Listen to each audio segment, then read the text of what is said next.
আচ্ছা, কোরবানির কথাটা এবার বলি একটু, এরপরে তরজমা বলুন। কোরবানির বিষয়ে দেখেন, শুধু একটা উদাহরণ শুনেন। কোন মুসলমান কোরবানির 3 দিন অর্থাৎ 10ই জিলহজ কোরবানি হয়, যেদিন আমরা কোরবানি করি এটারই কয় 10ই জিলহজ। তো কোরবানির দিন এবং তার পরের 2 দিন 10, 11, 12 জিলহজ মাসের এই 3 দিন, মানে কোরবানির দিন আমরা যেটারে বলি তার পরের 2 দিন সহ, এই 3 দিনের ভিতরে যদি কারো কাছে 52.5 বড়ি রূপার সমপরিমাণ টাকা মূল্য থাকে তাহলে তার উপরে কোরবানি ওয়াজিব। 52.5 বড়ি রূপার দাম সর্বোচ্চ যদি 1000 টাকা করে হয় বড়ি, রূপার বড়ি কম, স্বর্ণের বড়ি বেশি। রূপার বড়ি 1000, 1200, 1300, কখনো কখনো 2700 টাকাও হয়। তাইলে যদি 1000 করে গড়ে হয় তাহলে 52,500, 52,500 কিনা এই ঈদের দিন, কোরবানির ঈদের দিন এবং তারপরের 2 দিনের মধ্যে যে কোনো টাইমে কারো কাছে যদি নিজের ঘরের এই মৌলিক প্রয়োজন, ওই যেটা আমি বললাম হাওয়ায় যে আসলি, বউ বাচ্চার বাজার, ওষুধপত্র সহ আমরা মৌলিক খরচ যেটা মোটা দাগের, এই মৌলিক খরচ যা তার অতিরিক্ত যদি ওই পরিমাণ টাকা সম্পদ কারো কাছে থাকে তার উপরে কোরবানি ওয়াজিব। আল্লাহ রাসূল সাল্লাল্লাহু আলাইহি ওয়াসাল্লাম বলেন, যার উপরে কোরবানি ওয়াজিব হলো অথচ কোরবানি সে করলো না, রাসূলুল্লাহ সাল্লাল্লাহু আলাইহি ওয়াসাল্লাম স্পষ্ট বলছেন, ফালা ইয়াকরাবান্না মুসাল্লানা, সে যেন ঈদগাহে না আসে, সে যেন আমাদের নামাজে না আসে। এই অপদার্থ তুই ঈদের নামাজ পড়তে আসবি না। রাসূলুল্লাহ সাল্লাল্লাহু আলাইহি ওয়াসাল্লাম স্পষ্ট নিষেধ করছে, নাফরমান তুই আসবি না, তুই উঠতেলা, তুই ঘরে থাক।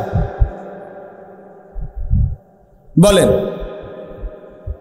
তাইলে জিলহজ মাসের এই 3 দিন, কোরবানির 3 দিন, মনে করেন আপনি গতকালকেও আপনার কাছে টাকা ছিল না, কিন্তু আজকে কোরবানির দিন বা তারপর দিন সকালবেলা আপনি একজনের থেকে 70,000 টাকা পাইতেন, এবারে আজকে দিছে টাকাটা, বাইতাইছে ঈদের উপলক্ষে এই টাকাটা আজকে দিছে। আর এই টাকাটা ছাড়াও আপনার ঘরের পরিবারের সংসারের যা প্রয়োজন তা চলবে, সমস্যা নাই। এই টাকাটা তো আমি ধরছি না হিসাব, এই আজকেই টাকাটা পাইছেন, আজকে তো আগামী এই 3 দিনের সন্ধ্যার আগে আগে আপনার জন্য কোরবানি ওয়াজিব।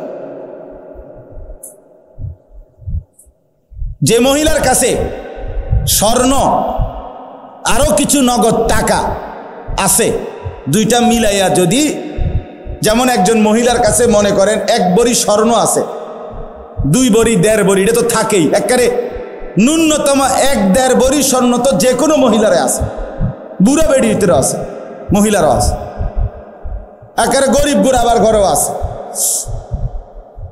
সাথে যদি ওই 3 দিন এই মহিলার কাছে আলগা কিছু টাকাও আছে, 10,000, 5,000, 20,000, 15,000, উনার টাকা, এটি উনার মহিলার নিজের টাকা, স্বামী দিছে, নয়তো ছেলে দিছে, নয়তো বাপের বাড়ির থেকে দিছে, যেমনি হোক দিছে, এই স্বর্ণ আর ওই টাকাটা মিলাইয়া যদি 52,500 টাকার দামের চাইতে বেশি হয়, এই মহিলার উপরে কোরবানি ওয়াজিব, নিঃসন্দেহে ওয়াজিব। তাইলে 1 বড়ি স্বর্ণের দাম তো হলো 80,000, ওনার কাছে আরও আছে 5,000 ব্যক্তিগতভাবে টাকা, তো 85,000 ধরেন, তো 85,000 টাকা 52,500-এর চাইতে কম তো তাইলে এই মহিলার উপরে কোরবানি ওয়াজিব হলো কিনা? কই আমাদের সমাজে কয়জন মহিলার কোরবানি দেয়? বেড়িরে গোস্তও না খাবায়, কিন্তু কোরবানি রুটি গোস্ত না খায় উনি, কিন্তু কোরবানি হইও কই না। রাসূলুল্লাহ সাল্লাল্লাহু আলাইহি ওয়াসাল্লাম বলেন, যে ব্যক্তি সামর্থ্য থাকার পরেও কোরবানি করলো না, সে যেন আমাদের নামাজে না আসে। কি পরিমাণ ধমক দিছেন! তাহলে আমি এই 2টা মাসালা আপনাদের বুঝাই, কোরবানির বিষয়ে বুঝা দরকার। আপনি মনে করেন ছেলেটা বিদেশ, অধিকাংশ মানুষের ছেলে বিদেশ আছে, তাহলে সে টাকা রোজগার করে। এখন হে প্রত্যেক মাসে বা 2 মাসে 3 মাস পর পরই বাফেরে 20,000 30,000 টাকা দেয়। এই ছেলেটা বাপের লাগিয়া পাঠায়, বাপ মার লাগিয়া। এখন কোরবানির সামনে এই উপলক্ষে ছেলেটা 30,000 টাকা পাঠাইছে, অথবা অন্যান্য বারের চাইতে 5,000 বেশি পাঠাইছে। ধরেন আগে পাঠাইতো সবসময় 30,000, যেহেতু কোরবানি এই জন্য পাঠাইছে 40,000, কথার কথা 10,000 বেশি পাঠাইছে। এখন এই টাকাটা দিয়া ছেলেটার মা এবং বাপের কোরবানি করছে, বাপ মার নামে কোরবানি দিছে। এখন ছেলেটা, তার কাছে তো টাকা আছে, তার তো এই শুধু 30,000 টাকা না, তার কাছে তো তার ব্যক্তিগত জমানো টাকা আছে। তো তার কাছে তো অবশ্যই 52,500 টাকার অতিরিক্ত টাকা তার কাছে ব্যাংকে হোক যেখানে হোক তার কাছে জমা আছে না? কথা বলেন না কেন? তাহলে এই ছেলেটার উপরে কোরবানি ওয়াজিব কিনা বলেন না? তো এখন তার যে বাংলাদেশে তার বাপ মার নামে কোরবানি হলো, দিল, তো তাদের সওয়াব হইল, ঠিক আছে, তাদের কোরবানিও হয়েছে, কিন্তু এই ছেলের কোরবানি আদায় হয়েছে নি? কথা বলেন না কেন? তো এই 10 বছর ধরে ফোলাগা বিদেশ থেকে টাকা পাঠায়, বাপ মার নামে কোরবানি হয়, তার কোরবানি সে তো গুনাহগারী থাইকা গেল, সে তো নাফরমানি থাইকা গেল। এই ছেলের জন্য তো ঈদের নামাজ পড়তে নিষেধ করছে আল্লাহ, নবীজি সাল্লাল্লাহু আলাইহি সাল্লাম। তুই তো পাপী রয়ে গেলা। তাইলে বলেন কি পরিমাণ মুসলমান, এই চিন্তা হিসাব করিলে কত পরিমাণ প্রবাসী অসংখ্য এমন আছে যারা বাপমার নামে কোরবানি দেয় কিন্তু তার কোরবানি দেয় না। তো বলে বাপমার নামে কোরবানি দিত না? অবশ্যই দিব। বাপের যদি একটা লুঙ্গি লাগে, এর লাগে কি ফুতের লুঙ্গি কিনতো না? কথা কন না কেন? বাপের যদি একটা জামা লাগে, তো এর লেগে কি বাপের জামা আমি দিছি দেখা আমি আর খালি গায়ে আটমু নাকি? তো তাহলে এটা কথা হইল কোনো? বাপের নামে কোরবানি দিলাম দেখা, মার নামে কোরবানি দিলাম দেখা আমি কোরবানি দেব না, এটা কোন কথা? ছেলেটার দোকান অথবা ছেলেটা ঢাকা কাজ করে, চাকরি করে, যেটাই করুক, তে বাইতাইয়া তার কাছে কিন্তু টাকা আছে 60,000-এর বেশি, কিন্তু বাইতাইয়া মাতে না, তার বাপের হাতে টাকা 10,000 দিয়া দেন, আপনি কোরবানি দেন, গোস্ত না খাওন, আপনার নামে দেন, আপনি মুরব্বী মানুষ, আপনি মরিয়া গেলে আর পাইবেন কই কোরবানি? অথচ সে কিন্তু কি সামর্থ্যবান, কথা বোঝেন নাই আমার? তার কাছে টাকা আছে না, এই 10,000 টাকা ছাড়া তার দ্বারা আর টাকা নাই। তাহলে এই ছেলের উপরে তো কোরবানি ওয়াজিব, অথচ সে তার বাবার নামে কোরবানি দিল, বাবার সাথে শরীক দিয়া টাকা জমা দিয়া 10,000 টাকা বাবারে বুঝাই দিয়া শেষ। সে মনে মনে ভাবতেছে আমি তো কোরবানি দিছি, এই যে আব্বারে দিছি 10,000, তুই বেটা আব্বারে না 10,000 দিস, কোরবানি দিস কই? কোরবানি উপলক্ষে না 10,000 টাকা বাপেরে দিছ, তো তুমি তো সারা বছরই টাকা দাও, তো এখনো দিছো, এটা অসুবিধা কি? বাপ মার খেদমত তুমি করবে না? বাপ মারে তুমি দিবা না? বলেন কি পরিমাণ ছেলে যাদের কাছে টাকা আছে অথচ তারা কোরবানি দেয় না। বাইতাইয়ে নতুন জামা পিন্দা ঈদগাহে মুসল্লা লইয়া নামাজ পড়তে যায়, কিত্তে যাও বেউকুফ, তুই হুতাতে না থাকবি, তুই গোস্ত আনলে গোস্ত খাইবি। আরে বেটা তোরে বেটা ঈদগাহ যাইতে কইছে কে বেটা? এত সকাল ঘুমে তুটছু কিত্তা তুমি? গোস্ত রান্ধা হইলে না উঠবা, তোমার তো উড়াইবই তোমার আম্মা। এই জন্য এটা শরীয়তের বিধান। অনেক ছেলে আছে বালেগের উপরেই কোরবানি ওয়াজিব। অনেক ছেলে আছে ঢাকা, চিটাগাং শহরে, বন্দরে চাকরি করে, ব্যবসা করে, তাদের কাছে টাকা আছে, হেতে অনুমনে করে আমি ফুলাই ন। তুমি অবিবাহিত মনে করো, অবিবাহিত হইলেও কোরবানি যার উপরে ওয়াজিব হয় তাকে কোরবানি দিতে হবে না? না বউ থাকা সত্য? কথা কয় না? হয়তো তো এটা বুঝেই না, হয়তো মায়ের বার্তাই দেয় না এটারে, হয়তো এটা কিছুই মনে যায় না। তাহলে এখানে বিবাহিত অবিবাহিত না, তো বালেগ হলেই শরীয়ত সম্মত টাকা, শরীয়ত নির্ধারিত যার কাছে আছে তাকে কোরবানি দিতে হবে। তাহলে অসংখ্য মহিলাদের উপরে কোরবানি ওয়াজিব হয়, অসংখ্য ছেলের উপরে। ছেলেটাই অল্প বয়সী 18 বছর 20 বছরের ছেলেরে বিদেশ পাঠাই দিছে, ফোলা বিদেশ থেকে টাকা পাঠায়, বছরের পর বছর বাপমার নামে কোরবানি হয়, অথচ তার কাছে আরো টাকা আছে। তাহলে ওই টাকাগুলোর কারণে তো তার উপরে কোরবানি ওয়াজিব। এই জন্য দয়া করে বাপ, আরো অনেক মাসালা আছে, আমি শুধু বুঝায় বললাম। ও 2 ভাই চাকরি করে অথবা 2 ভাই ব্যবসা করে, দোনো ভাইয়ের আলাদা 2টা দোয়ান, কিন্তু সংসারে একসাথে অন, এমন আছে না? মানে ভিন্ন হয়েছে না আর কি, দোনো ভাই বাপ মাও আছে করে, তো বাপ মার লগে একসাথে খায়। তো কাজে যেহেতু তারা এখনো সংসার ভিন্ন হয় নাই, যাদের ঘরে বউ লইয়া যার যে আলাদা থাকে যদিও, কিন্তু রান্দাবাড়ি এক লগে একসাথে খায় দেয়। তো দোনো ভাইয়েই কামাই রোজগারি করে, দোনো ভাইয়েরই কি আছে, ইনকাম আছে। দোনো ভাই মিল্লাট, এবারটা 15,000 এবারটা 15,000 মিলাইয়া 30,000 টাকা আব্বার হাতে দিয়েছে, কোরবানি দেন আপনি। কারণ আমরা তো একসাথে খাই, গোস্ত তো রাইলে আমরা একসাথে খাও, আমরা কি আর এনে আলাদা খামুনি? তো গোস্তই তো খাওয়া, তো এটা তো আমরা একসাথে আসি, বুঝেন নাই কথাটা? তো এবারে এই 30,000 টাকা দিয়ে কার নামে কোরবানি দিল? বাপের নামে। তো তোমরা যে দুজন সামর্থ্যবান, তোমাদের কোরবানি করে দিল। এই 2 জন, তোমরা যে দুজনের উপরে কোরবানি ওয়াজিব হলো, তোমাদের কাছে তো 60,000 টাকা বা তদুর্ধ টাকা আছে, তো এটা তোমাদের ওয়াজিব কই? এটা কি গোশত খানা? শুধু কোরবানি মানে গোশত খাওয়া? তো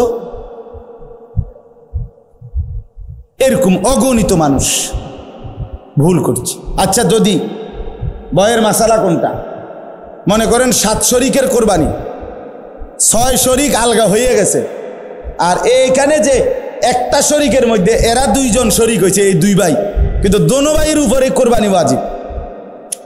দোনো ভাইয়ের সামর্থ্যের কারণে, মানে দোনো জনের কাছে টাকা আছে আলাদা আলাদা, এখন কোরবানি ওয়াজিব হলে এনে 2 জনের, একজনের না 2 জনের? তো আগের আছে আলগা 6 শরিক মনে করেন, আর এরা 2 ভাই মিল্লা টাকা দিয়া 1 শরিক লইল। তো দেখতে না আপনার কাছে মনে হইলো কয় শরিক? 7 শরিক, কিন্তু কোরবানি ওয়াজিব ওয়ালা শরিক মূলত হয়েছে কয়জন? তো একজনের কোরবানিও হবে না, ও বাকি 6 জনও মার্ডার। গোস্ত খাইতে পারবো, গোস্ত জোশ হইব, এটার সমস্যা হইত না, গোস্ত খাইতেন পারবেন, গোস্ত জোশ হইব, রুডিও কি খোলা তুটব, কিন্তু মাগার আখেরাতে জমবে না, খামখেয়ালি না। এরকম অগণিত মাসআলা আছে। আল্লাহ তাআলা আমাদেরকে বুঝার তৌফিক দান করেন। চলেন আয়াতের তর্জমা শুনেন। আল্লাহ তাআলা বলেন, ইন্না আউওয়ালা বাইতিন ওয়ুদিআ লিন-নাসি লাল্লাযী বিবাক্কাতা। হজ এটা মূলত করা হয় কাবা ঘরকে কেন্দ্র করে। কাকে কেন্দ্র করে? তা আল্লাহ তাআলাকে যদি প্রশ্ন করেন, আল্লাহ কাবাকে কেন্দ্র করে হজ কেন করতে হবে? নামাজ বাড়িঘরে হয়, রোজা যে যেখানে আদায় হয়, যাকাত যে যেখানে আছে সেখান থেকে দিলেই হয়, তো হজে কি কি করতে হবে? আপনি আমার এটা কোনায় ব্যবস্থা করি, কথা বুঝছেন কি না? নামাজ যাকাত রোজা যেহেতু এখানেই পালন করতে পারি, হজের জন্য এখানে যাইতে হবে কেন?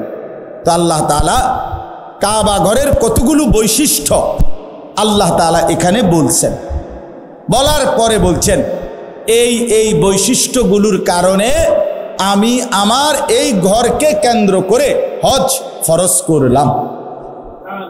কি কি বৈশিষ্ট্য কাবা, যেটা আমনের বাড়িঘরে নাই, যেটা বাংলাদেশ চীন জাপানে নাই, যেটা মক্কার ওই কাবা ঘরে আছে, সেটা আর কোথাও নাই। ওই বৈশিষ্ট্যগুলো শুধু সেখানেই পাওয়া যায়, অতএব সেখানেই হজ করতে হবে।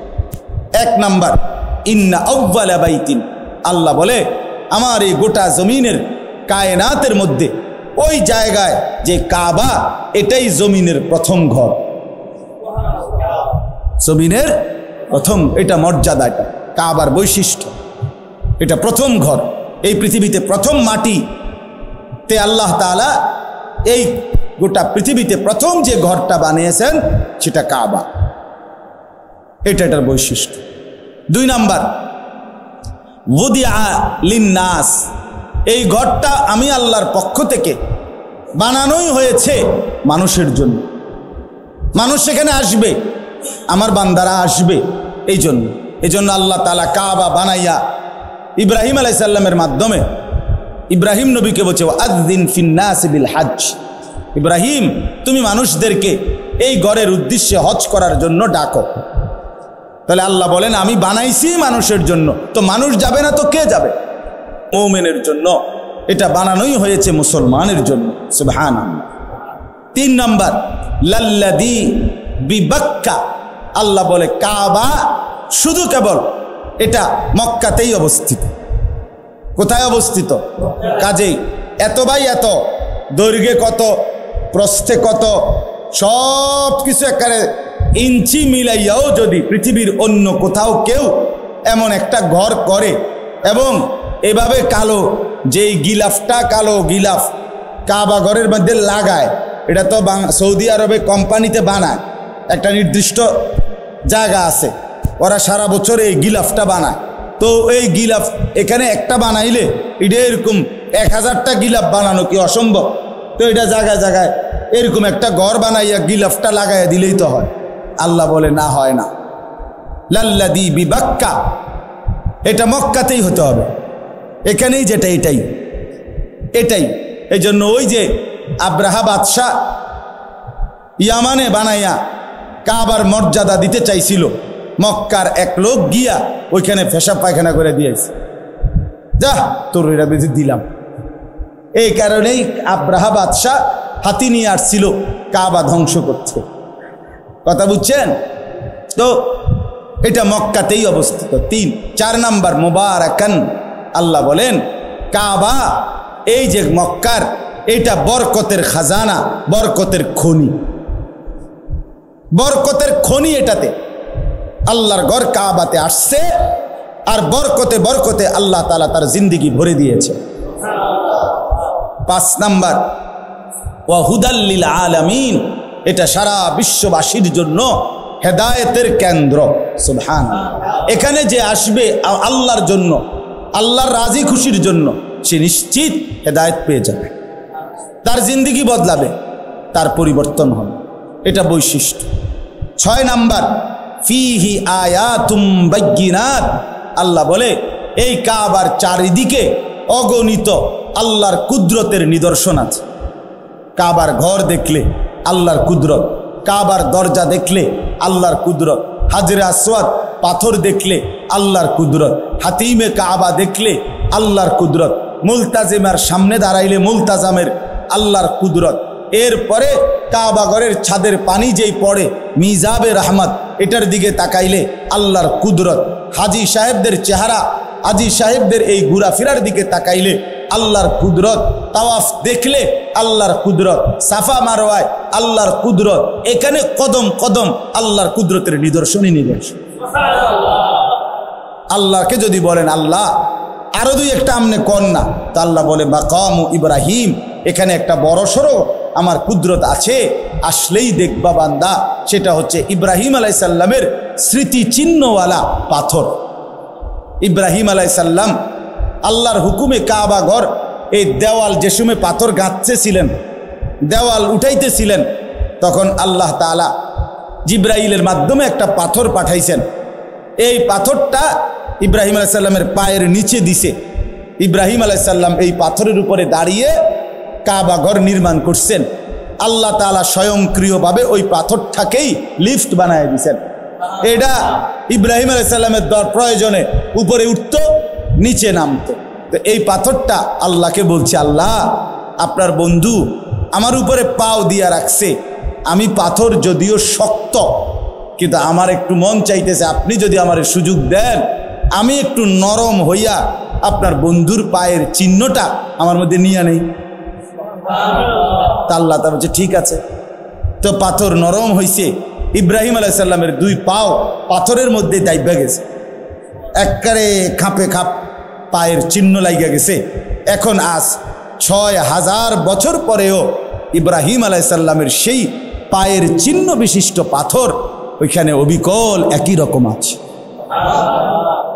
ফিহি আয়াতুম বাইয়িনাত, মাকাম ইব্রাহিম। এটা বৈশিষ্ট্য। আপনি গেলে দেখবেন। চলেন যাই, বলেন ইনশাআল্লাহ। যে দিল আল্লাহর ঘর দেখতে চায় না সেটা কোনো দিলে না। তুই বেটা কোনো মুসলমান মহব্বতওয়ালা হলি না। যেই কলিজায় আল্লাহর ঘর দেখতে চায় নাই সে তো আল্লাহকে ভালোই বাসে নাই, আল্লাহকে মহব্বতই করে নাই। সুবহানাল্লাহ। ওয়ামান দাখালাহু কানা আমিনা।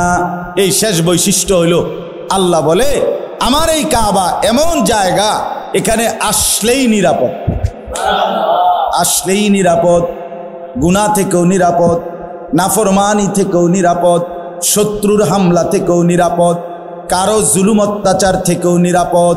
সুবহানাল্লাহ, নিরাপদ। ওমান দাখালাহু কানা আমিনা, ঢুকলেই নিরাপদ, ঢুকলেই নিরাপদ। আল্লাহ বলছেন এটা নিরাপদ। এই এত কিছু বলে শেষ কথাটা দেখেন, আল্লাহ তাআলা বলেন কাবার কি কি বৈশিষ্ট্য কইল? 9টা বৈশিষ্ট্য কইছে। 1 নাম্বার, এটা প্রথম ঘর। 2, মানুষের জন্যই বানানো হয়েছে। 3, মক্কাতেই অবস্থিত। 4, বরকতের কেন্দ্র। 5, সারা পৃথিবীর মানুষের হেদায়েতের কেন্দ্র। 6, এখানে অগণিত নিদর্শন আছে চারদিকে। 7, এখানে মাকামে ইব্রাহিম আছে। 8, এখানে যে ঢুকবে সে নিরাপদ হয়ে যাবে। এই 8টা 9টা 8টা। আবার ওই একটার ভিতরে তো অনেকটি, এখানে অনেক নিদর্শন আছে কইলে তো একটা একটা আলগা আলগা কইলে তো এখানে অনেকটি। সর্বশেষ আল্লাহ বলেন এই এতগুলো বৈশিষ্ট্যের কারণে ওয়ালিল্লাহি আলান নাসি হজ্জুল বাইতি, আমি আল্লাহ আমার সন্তুষ্টির জন্য আমার বান্দাদের উপরে মানিস্তাতা ইলাইহি সাবিলা, শরীয়ত কর্তৃক নির্ধারিত সামর্থ্য যাদের আছে তাদের জন্য এই ঘরের হজ ফরজ করে দিলাম। আল্লাহ এবার শেষ বলে, বান্দা শুনো, আমি এত বড় মর্যাদাপূর্ণ কাবা, এত বৈশিষ্ট্য বললাম, হজটাকে ফরজ করলাম। সামর্থ্য আমি দিলে তাইলে যাইতে কইছি, আমি যদি সামর্থ্য না দেই তাইলে যাওয়ার দরকার নাই। তাইলে আমি সব কিছু আমি দেওয়ার পরে বলার পরেও যে অবজ্ঞা করবে, তুচ্ছ তাচ্ছিল্য করবে, খামখেয়ালি করবে, অমান কাফারা ফা ইন্নাল্লাহা গানিয়ুন আনিল আলামিন, আল্লাহ বলে কেউ যদি অস্বীকার করে, অবজ্ঞা করে, তাইলে আমি রব্বুল আলামিন সারা পৃথিবীও যদি আমার এই ঘরকে পাত্তা না দেয় আমার কোনো অসুবিধা নাই, আমি কারোই মুখাপেক্ষী না, বরং সবাই আমারই মুখাপেক্ষী। 16 কোটি মুসলমানও যদি হজ না করে আল্লাহর কিছুই যাবে না, আসবে না, ক্ষতিগ্রস্ত হবে আমরা। কথা বলেন না কেন? বাংলাদেশ থেকে যদি কেউ হজে না যায় তো কাবা ঘরের এক সাইড কাইতে হয়ে যাবো নাকি? তা আল্লাহর ঘরের মর্যাদা কমে যাবে না? আল্লাহর মর্যাদা কমে যাবে। কে ধরেন আমি না গেলে, আপনি না গেলে, হজ ফরজ হওয়ার পরেও তা আপনার আমার মরণ যদি ইহুদির মরণ হয়, খ্রিস্টানের মরণ হয়, তো কি হবে কবরে, কি হবে হাসরে, কি হবে আখেরাতে, কি হবে পরকালে? এজন্য দয়া করে কথা এখানেই শেষ।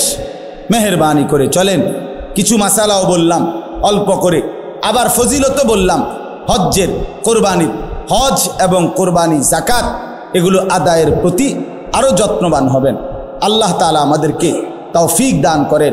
কোরআনুল কারীমের 4 নম্বর পারা 3 নম্বর সূরা, সূরাটার নাম সূরায়ে আলে ইমরান। এই সূরার 2টি আয়াত 96-97 আপনাদের সামনে আমি তেলাওয়াত করেছি। যেহেতু এখন হজ এবং কোরবানি এটারই মৌসুম, হজের মাস, এবং সামনে আমাদের জন্য কোরবানিও, তো বিশেষ করে হজ্জের মৌসুমে ওলামায়ে কেরাম, মসজিদের খতিব সাহেবগণ, মাহফিলের বক্তা ওয়াইজগণ এই মৌসুমে যখনই বয়ান করে স্বাভাবিকভাবে হজ্জের উপরে, কোরবানির উপরে আল্লাহর বান্দাদেরকে বয়ান করে, কথা বলে।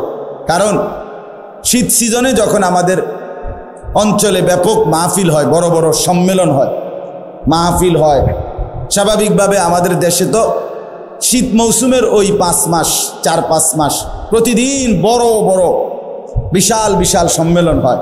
আলহামদুলিল্লাহ, অনেক বক্তারা বয়ান করে, ইন্তেজামও বড় হয়, 2, 4, 5, 10 লাখ টাকা খরচ করে বড়সড় আয়োজন হয়। কিন্তু ওই সময় যেহেতু হজ্জের মৌসুম থাকে না, স্বাভাবিকভাবে কোরবানি হজ এই নিয়ে আলোচনা তেমন একটা হয় না। এই সময়টাই জন্য ওলামায়ে কেরাম রমজানের পর থেকে কোরবানির আগ পর্যন্ত বেশি হজের বয়ানের উপরে আল্লাহর বান্দাদেরকে উৎসাহিত করে, যাতে করে মুসলমানের ভিতরে প্রেরণা জাগে, উৎসাহ জাগে আল্লাহর ঘর জিয়ারতের, আল্লাহর ইবাদত পালনে। মনে রাখতে হবে একটা বিষয়, মানুষ মাত্রই স্বাভাবিকভাবে অর্থ টাকা জমিয়ে রাখা, টাকা খরচ নিজের একান্ত প্রয়োজন ছাড়া অন্য কাজে খরচ করতে চাওয়া, এটা মানসিকতাটা কম। মানুষ স্বভাবজতভাবেই মানুষের মধ্যে কিছুটা কৃপণতা, কারো কম কারো বেশি, কিন্তু এটা মানুষের মধ্যে থাকে। এই জন্য কোরআনুল কারীমের মধ্যে ইনফাক ফি সাবিলিল্লাহ, আল্লাহর রাস্তায় আল্লাহর দেওয়া সম্পদ থেকে খরচ ব্যয়, এটার প্রতি প্রচণ্ডভাবে গুরুত্ব আরোপ করা হয়েছে। কারণ মানুষ স্বাভাবিকভাবে আল্লাহর পথে খরচ করতে চায় না। যেমন যাকাত, অধিকাংশ মুসলমান এটা আর্থিক টাকা পয়সার সাথে সম্পৃক্ত, এটা আদায় করতে চায় না। কোরবানি এটা যেহেতু আর্থিক সম্পদ, টাকা ব্যয় করতে হয়, এটা সর্বস্তরের মুসলমান ঠিক যতজনের উপরে পুরুষ নারী ফরজ হয়, ওয়াজিব হয়, সবাই আদায় করতে চায় না। দেয় কোরবানি দেয়, ওই ঘরে মন চাইলে দিল আর কি। বাড়িতে আমরা ঘরে একটা কোরবানি আচ্ছা হইছে, আমরা একজনের দিছে আর কি, তা কোরবানি না করতে দাও, এই মানে এটা দেও না। তো এটা তো আসলে এটা একটা তামসার বিষয় না, এটা তো শরীয়তের বিধান, এটা তো ওয়াজিব। ঠিক এই 5 জনের উপরে ওয়াজিব হইলে 5 জনেই দিতে হইবে। আমনে হেনে টাকা নাই, এই নাই, অহন এই আছি, সেই হইছে, ফোলাগা মাত্র 15 দিন আগে বিদেশ পাঠাইছি, দোতলার ছাদ ডালাই দিছি, এ সমস্ত বাজে কথা বলার কোনো সুযোগ নাই। শরীয়তের বিধান তো বিধান। তাহলে যত মুসলমানের উপরে কোরবানি ওয়াজিব হয়, পুরুষ কিংবা নারী, ব্যাপকভাবে তারা দেয় না, অথচ দিতে হবে, এটা তো ওয়াজিব। যাকাত এটা তো ফরজ, ফরজ ওয়াজিব।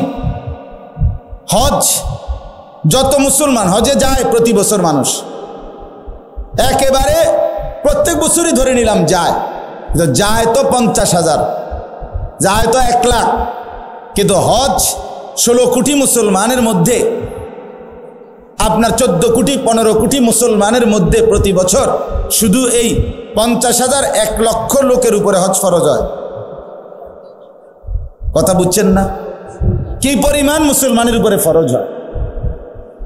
অনেক অনেক অনেক অনেক, আমাদের কল্পনারও বাহিরে। তাহলে এই বিপুল পরিমাণ মুসলমানের উপরে হজ ফরজ হয়, ফরজ এটা, কিন্তু এটা আদায় করার প্রতি আন্তরিকতা আগ্রহ বোধ করে না, কারণ ওই যে টাকা খরচের বিষয়, এটা সে এই জন্য পাত্তা দেয় না। আমার আগে মাগরিবের আগে মাওলানা বয়ান করছে খুব সুন্দর অনেকক্ষণ, ওইখানে মাওলানা সাহেব, আপনারা অনেকে ছিলেনও না, অনেক সুন্দর কথা বলছে ওই সময়। এই হজ্জের উপরে অনেকগুলো হাদিস শুনাইছে। রাসূলুল্লাহ সাল্লাল্লাহু আলাইহি ওয়াসাল্লাম বলেন, যে ব্যক্তি সামর্থ্য ছিল অথচ হজ না করে মৃত্যুবরণ করলো, আমি শুধু তর্জমাটা বুঝাচ্ছি, তো আল্লাহর নবী সাল্লাল্লাহু আলাইহি ওয়াসাল্লাম স্পষ্ট বলছে, সে যেন ইহুদি হয়ে মরলো অথবা খ্রিস্টান হয়ে মরলো। এই দুইটা শব্দ বলছে, ফালিয়ামুত ইনশা ইয়াহুদিয়ান বা ইনশা নাসরানিয়ান। সে যেন মরলো কি হয়ে, হয় ইহুদি নয়তো কি, তার মানে মুসলমান হয়ে মরল না, কাফের হইয়া মরল, বেঈমান হইয়া মরল। আপনি ভয় চিন্তা করেন তো কি পরিমাণ ভয়ানক বিষয়টা, কতটা ভয়ানক বলে। আহা, আমি সারা জীবন আমার সংসারটার লেগে কষ্ট করলাম, আমি 4টা ফোলা 5টা মাইয়া বিয়ে দিলাম, আমি এতগুলো ঘর বাড়ি বাজার ব্যবসা কত ঘাম ঝরলো আমার, কিন্তু আমি খামখেয়ালি করে হজ করলাম না। এই বউ বাচ্চাগুলারে খাওয়াইতে গিয়া বাড়ি ঘর বিল্ডিং কেহই নিজের টাকাটা সবটা নিজে বন খায়, বলি না আমি দিয়ে সব দিয়া বন কিনালাম ভিজে ভিজে খামো, এরমনি মানুষ তার উপার্জনের সব টাকা নিজের পেটে রুকানে লেগে ইনকাম করে। কথা বলেন না কেন? স্ত্রী সন্তানের জন্য মানুষ সবটুকু কোরবানি করে। কত মানুষ, কত অভিভাবক, পরিবারের প্রধান বাচ্চা কাচ্চার মুখের দিকে তাকাইয়া নিজের সুখ আহ্লাদ সব কোরবানি করে দেয়। নিজে একটা গেঞ্জি, সন্তানের 10টা গেঞ্জি, নিজের একটা লুঙ্গি, সন্তানের 10টা লুঙ্গি, নিজে খায় কোনো রকম, সন্তান আরামসে থাকে। কেন? আমার বাচ্চা, আমার সংসার, আমার ছেলে মেয়ে। আমি এবছর রমজানে উমরায় ছিলাম যখন মক্কা শরীফ, তো ওইখানে আমি মক্কায় বাংলাদেশি যে প্রবাসী ছেলেরা থাকে, আমাদের প্রবাসী, ওদের সাথে আলহামদুলিল্লাহ আমার অনেক সম্পর্ক, অনেক প্রবাসী আমগরে মহব্বত করে, ওখানে গেলেও দৌড়ে আসে, দেখা করে। তো আমি এইবারও মক্কা শরীফ কাছাকাছি হালাকা আছে, ওইখানে আমি গেছি। ওনাদের এরকম হোটেলে তারা যেখানে থাকে প্রবাসীরা, ওদের এরকম রুমের মধ্যে বয়ান করছিলাম রাতে, এই সময় রাতের প্রায় 1:30-2টা বাজে এই সময়। তো প্রায় 26-27 জন বা 30 জন হবে এরকম ছেলে পেলে আসছে। তো এরপরে আপনার ওখানে অনেকক্ষণ প্রবাসীদেরকে বয়ানের পরে একটা ছেলে, ব্রাহ্মণবাড়িয়ার বাড়ি, আমারে পরে জড়ায় ধরা বলতেছে, হুজুর আমি আজকে 8 বছর বিদেশ, এই 8 বছরে কোনোদিন আমি একজন ভালো ডাক্তার আমার কোনো রোগ শোকের জন্য দেখাই নাই। হুজুর কসম দেখাই নাই। কেন? কয় এখানে ডাক্তার দেখাইলে যেই ওষুধপত্র চিকিৎসা যা দেয়, এগুলো যদি আমি সবটা খরচ করতে যাই আমার 15-20 হাজার টাকা চলে যাবে, তো আমি বাড়িতে পাঠাবো কেমনে? আমার বউ বাচ্চার জন্য টাকা পাঠাবো কিভাবে? এই জন্য ব্যথা বেদনার 2-1টা ওষুধ ট্যাবলেট খাইয়া পড়ে থাকি। তো ছেলেটা আমার বলতেছে, হুজুর 8 বছরে আল্লাহর কসম আমার ব্যক্তিগত সুখ আনন্দ বলতে কি জিনিস আমি জানি না, আমি কোনোদিন দেখি নাই হুজুর।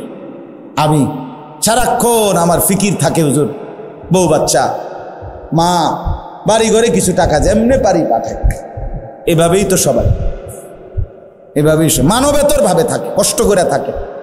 একটা রুমে 12 জন 14 জন, কেউ চকিতে কেউ ফ্লোরে মিলাই ঝিলাইয়া থাকে, নিজেরা রান্না করে খায়, নিজেদের কাপড় নিজেরা ধোয়, নিজেদের কাপড় নিজেরা ধোয়। 12 ঘন্টা 14 ঘন্টা ডিউটির পর 1 ইঞ্চি, আমি যেমন আমি এই রাত্রে সারাদিন দৌড়াদৌড়ি করে রাতের 3টা 3:30 বাসায় গেলে তা আমার শরীরে তো আর কোনো বলই থাকে না, তখন একেবারে দুর্বল হয়ে যায়। তো একজন মানুষ 12-14 ঘন্টা ডিউটির পরে তার শরীরে আর ক্লান্তিটা কেমন? আর বিদেশে ফাঁকি তো দিতে পারে না, আমরা দেশের মতো সদবদ ফাঁকি ঝুঁকি আছে এখানে। তো সব কিছুই তো ক্যামেরা, সব কিছুই ক্যামেরার মাধ্যমেই তো জরিমানা, গারামা মানে জরিমানা, শুধু গারামা। সৌদি আরবে দেখছি ট্রাফিক রে, রাস্তার যে ট্রাফিক, এই যে গাড়ির ড্রাইভার, ট্রাফিক রে আমার মনে মালাকুল মৌতরে এত ভয় করে না, ট্রাফিক রে এত ভয় করে না সৌদি আরব। এতটা কঠোর ট্রাফিকের আইন। তাইলে আমার বলার উদ্দেশ্য হলো, এত কষ্ট করে একটা মানুষ জীবনের সবটুকু পরিবার, স্ত্রী, সন্তান সবার জন্য দিয়ে দিল, বিনিময়ে যদি কবরে গিয়া শুনে তার মরণ ইহুদির মরণ হইল, খ্রিস্টানের মরণ হইল, বেঈমানের মরণ হইল, আহা আফসোসটা কেমন হবে? কথা বলেন না? হায় হায় রে, 3টা ফুট বিদেশ পাঠাইলাম, 3বারও 36 লাখ টাকা ব্যবস্থা করতে আসছি, হজের বুঝি 5 লাখ টাকা ব্যবস্থা করতে পারলাম না। হইলে কথা বুঝছেন না? তখন আফসোস করবে কিনা? তখন তো এটা বলবে, আহারে কি করলাম রে, হায় হায়, এরম জানলে তো এত বড় ভুল আর করতাম না আমি, বোকামিটা কি বোকামিটা করলাম রে। টাকা 5-6 লাখ তো কষ্ট করে ব্যবস্থা হয়েই গেল, যাইতেই তো পারতাম, জমি এক কোনা দিয়ে কুদ্দুর বেচ চালাইলেই তো হইতো, 2 শতক জায়গা বেচতেই তো সারত, কিন্তু গেল না। কোনো মুসলমানের কাছে আপনার মনে করেন এই রাস্তার পাশে বাড়ির ভিটা ছাড়া রাস্তা বা খেতে, যে কোনো খেতে ফসলের জমি আর কি, একজনের আছে 10 শতক, এখান থেকে 3 শতক যদি বিক্রি করে তো মনে করেন 3 লাখ টাকা করে যদি শতক, তো 3 × 9 লাখ। একজন মুসলমান আল্লাহর ঘরে যাওয়া থাকা আসা এইটুকুর জন্য যেই খরচ, আর ওই সময়টা তার স্ত্রী সন্তান পরিবার পরিজনের জন্য যেই টাকা খরচ লাগে, বাজার, ওষুধপত্র, গ্যাস বিল, বিদ্যুৎ বিল, পানির বিল, বই খাতার টাকা টোকা মিলাইয়া 1.5 মাস, এই 1.5 মাসে যদি কারো ফ্যামিলির, মনে করেন আমি, তো আমার ফ্যামিলিতে আমি, আমার বিবি আর আমার ছেলে মেয়ে 4 জন, তো আমরা 6 জন, তো 6 জন মানুষ যদি 2 মাস বাজার সাজার এই সব কিছু লাগে, যা ওষুধপত্র মিলাইয়া জরুরি যা মৌলিক যা লাগে, কত 2 লাখ, 2 লাখ টাকা লাগবে।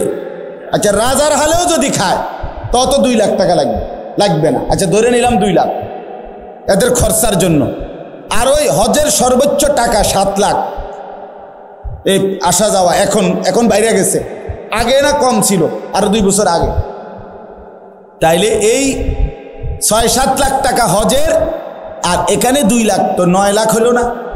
কথা বলেন না, 9 লাখ হলো কি না? তাহলে এখন এই লোক, যেই লোকের এই 2 শতক 3 শতক 4 শতক জমি বিক্রি করে বউ বাচ্চার খরচ এবং হজের খরচ মিলাইতে পারবে, তারপরেও অতিরিক্ত আরো জমি তো আছে, এনে না 10 শতক জায়গা আপনি বেচলেন 3 শতকে না, তা আরো 7 শতক, আরো 6 শতক, আরো 5 শতক জায়গা আছে কিনা বলেন? তো এইটা ছাড়া আপনার আর জমি নাই, আর ইনকাম নাই, আপনি কি সারা বছর চিড়ে চাবান? তো আরো ইনকাম আছে, তার বাজারে দোকান আছে, তার ব্যবসা আছে, তার কৃষি ক্ষেত খাবারে যে ধানগুলো হয়েছে এবার, এই সবটি ধান কোনো ওনার নিজের ঘরে রান্নার জন্য না, বরং কিছু বেচবো সময়ে সময়ে, আছে না? এমন কি আছে? এই সবগুলো মিলাইয়া তো আরো টাকা আছে, কিন্তু শুধু কিচ্ছু নাই, শুধু এই 10 শতক বসত বিটা জাগার অতিরিক্ত এই 10 শতক জায়গা দিয়ে 1 অংশ বিক্রি করলেই পরিবারের খরচ, হজের খরচ মিলানো যেত। এখানেই আরো জমি আছে, আলগাড়ি বাদে দিলাম, টাকা টুকা সব বাদ, তাই শুধু এটুকু থাকার কারণেই আল্লাহর কসম ওই মুসলমানের উপরে হজ ফরজ।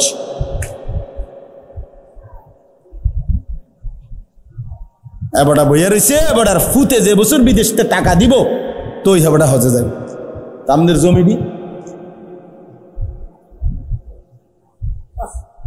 কথা বলেন না কেন? আপনার জমি হেবাটা বইয়া রয়েছে, ফুতেরা যদি ফাড়ায়, হেবাটা বৈশা রয়েছে, যদি এই দোনো মাইয়া বিয়ে দিয়ে সারে, এরপরে যদি টাকা থাকে মিলাইতারে তো যাইব, নলে বাদ দেয়। উনি বসে রয়েছে, যদি এই বিল্ডিং এর কাম শেষ করতে পারে তাইলেও হজে যাবে। উনি বসে রয়েছে, বাড়িতে মোট জমি হইল বসতে 20 শতক, তার চাচার লগে দিয়ে আরো 10 শতক আছে, এ জমিয়ান যদি কিনতে আরে আল্লাহ আল্লাহ করিয়া, তাইলে বাড়িটা একটু সুন্দর হয়, গেটটা সুন্দর হয়, ওয়ালটা সুন্দর হয়, এরপরে আমরা হজে যাইব। হ্যাঁ, বাবা মুসলমান, হজ ফরজ হওয়ার সাথে এগুলোর কি সম্পর্ক? ছেলের বিয়ে, মেয়ের বিয়া, ছেলের বিদেশ, বাড়ির বিল্ডিং, জমি ক্রয়, এগুলোর সাথে হজ্জের কোনো সম্পর্ক আছে কি? আল্লাহ আমাদেরকে বুঝার তৌফিক দান করে। এই জন্য বললাম এটা গুরুত্বপূর্ণ, অনেক গুরুত্বপূর্ণ বিষয় হজ। আমি শুধু একটা মাসালা বললাম, এখানে এটা পুরা অগণিত ফতুয়া এখানে আছে। তো আমি বুঝানোর জন্য বললাম, আপনার একটা স্যাম্পল বললাম আর কি। আপনি এবার চিন্তা করেন 20 শতক 30 শতক জায়গার মধ্যে 2-4-5 শতক জায়গা বেচ্চা হজে যাওয়া যাইতো, এরকম মুসলমান সামর্থ্যবান বাংলাদেশের 16 কোটি 12 কোটি মুসলমানের মধ্যে সর্বোচ্চ 10,000। বুঝছেন না কথাটা? হ্যাঁ, এরকম মুসলমান বুঝি অভাব পড়ছে? অসংখ্য মুসলমান, অগণিত মুসলমান, অগণিত মুসলমানের উপরে হজ ফরজ, কিন্তু সে গুরুত্ব দিচ্ছে না। বললাম এটা খামখেয়ালি। মনে যদি একান্তই দুনিয়ার সব শেষ করে যদি একান্তই মন চায় তাইলে যায়। এটা একটা বাচ্চা, তা ঠিক আছে, আর জন কোনো কামে নাই তো ঠিক আছে যা, টাইনা টুইনা কোনো রকম টাকা মিলাইয়া আল্লাহর ঘর দেখে আই যা। এটা কি মানে এই একটা খামখেয়ালি কথা? এটা ফরজ না তো? 5 ওয়াক্ত নামাজ এটা খামখেয়ালি নাকি ফরজ? তো হজ তো ফরজ, যাকাতও তো ফরজ। এই জন্য আমি আপনাদের কাছে অনুরোধ করলাম, প্রথম আরো অনেক মাসআলা আছে হজ্জের, কোরবানির, কিন্তু এটা আপনাদেরকে বললাম।